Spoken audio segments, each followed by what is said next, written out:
Mayor Armstead, are you with us over there? I know it's a late night. Just preparing my notes. First, I'd like to just wish everybody a happy Passover and a happy Easter. Again, that's very rare that they both fall on the same weekend. I'd like to make a few other announcements. Number one, on May 3rd, consistent with our efforts to try to be inclusive in our town, we're having a Ramadan celebration, and that will be at the Raymond Wood Bower Promenade. It will be at 6 p.m., so we're looking forward to all who would like to attend. We're also having a Haitian flag raising ceremony on May 12th, and that's at 3 p.m. As mentioned earlier, May 17th is the date for the Superfresh to finally open. Residents in that area have waited for quite some time to have a supermarket, and we're just ecstatic that we're able to work very hard to attract someone to purchase the property and to bring a supermarket to that area. I look forward to shopping there myself, because in the morning when I got to go grab cereal or milk, I hate driving all the way across town to go to ShopRite. You know, I'd rather go to a supermarket that's like 2 minutes away versus 15 minutes.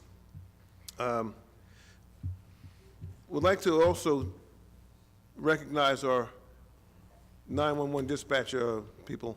This week is National Public Safety and Telecommunications Week from April 14th to April 20th. This is they play a very important role in the public safety in our city. We often see our police and our firemen out there doing their work, but in many cases, it's the 911 dispatcher who's their right hand. They rely heavily on the 911 dispatchers, and really, when you think about it, in many cases, their lives are in the hands of those professionals, and we appreciate what they do here in our town. They do a great job for us. Moving right along, I'd like to talk about the budget. Once again, I'm excited about the fact that we were able to, as a municipality, come in with a zero, not just a zero tax increase, a reduction once again. 2 years ago, we eliminated a garbage tax, $120 per household, and when we did it, we received a lot of remarks that it was a gimmick. We're only going to have to raise taxes the following year, is what they said. But the following year, we came right along and we lowered taxes. It wasn't by much, but it was only $12.77 per household, but we lowered them. And we were proud to say that we were the only city in Union County and probably the state that was able to lower taxes.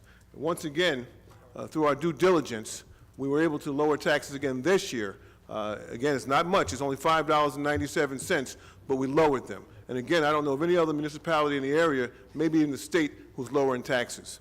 We worked hard last year with individuals who wanted to run for the Board of Education. We backed them, we endorsed them, and it was conditional. The conditions were that you start making Linden an affordable place to live again. You know, and I tell everybody, it's very simply, and I do this from a very selfish perspective. My mother, who's 84 years old, can't afford to keep her home anymore, and she played by all the rules. She shopped with coupons. She gave my father a stipend to buy gas and lunch.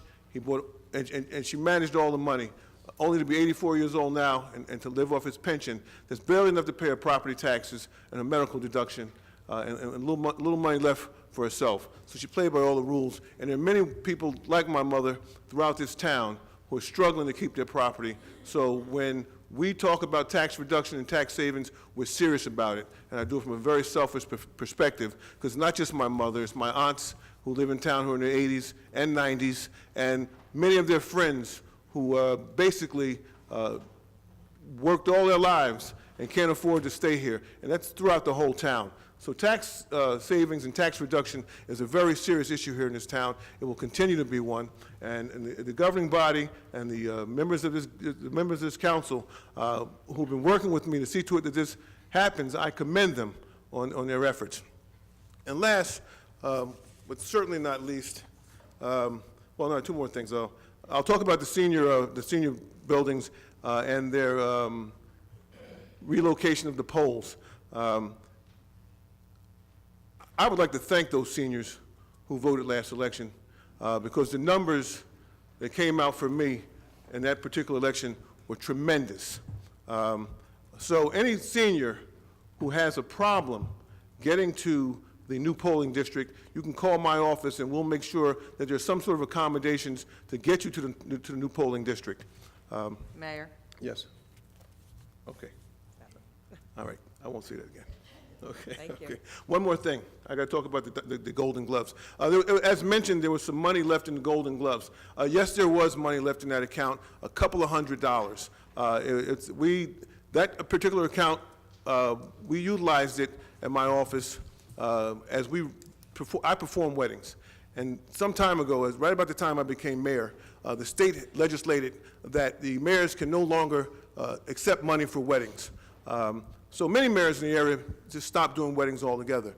So what we did, we crafted a plan. We talked to the state, and they said, yes, you can't keep the money, but if you put it in a nonprofit, we'll allow you to dispense that money as you see fit. So what we began doing was putting the wedding money into the Diamond Glove account. Okay, and the Diamond Glove account into another account of a nonprofit, Communities in Cooperation.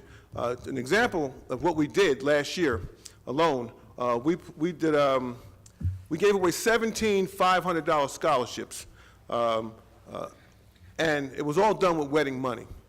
So that's approximately $8,500 that we gave away in scholarships, and it was all done with money that was raised from weddings. And I'm the one who performs the weddings. There's a fee associated with it. I'm not allowed to keep the money, so we put it into the nonprofit, which was the Linden Boxing Association, and we gave it away in scholarships. So any money that anybody's talking about with regards to the Linden Boxing Association, it's not true.